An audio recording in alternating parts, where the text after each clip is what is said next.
আন্দোলনের আয়োজন করা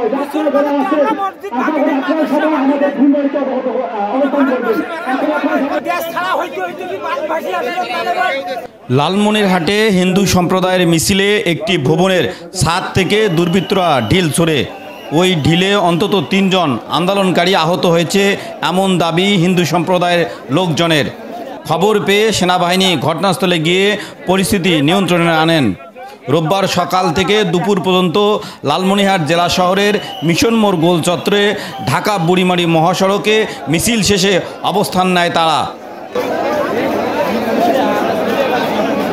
হিন্দু সম্প্রদায়ের লোকজনের বসতবাড়িতে হামলা হচ্ছে এমন অভিযোগ করেন হিন্দু সম্প্রদায়ের নেতারা। প্রতিনিধি টিম দিয়ে দেন, আমরা কথা শুনে দ্রুততম সময়ের মধ্যে ইনশাআল্লাহ সমাধান করে দেব।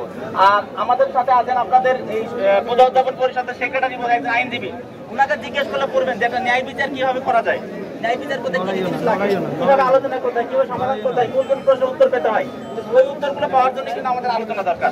আমি আশা করি আপনাদের মধ্যে থেকে ছোট কমিটি করে দেন, তরুণ এবং প্রবীণ মিলে আমরা আলোচনা করে দ্রুততম সময়ের মধ্যে ইনশাআল্লাহ সমাধান করে দেব।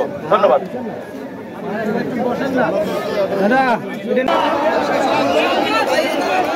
এলনুচ অনলাইন, লালমনিরহাট।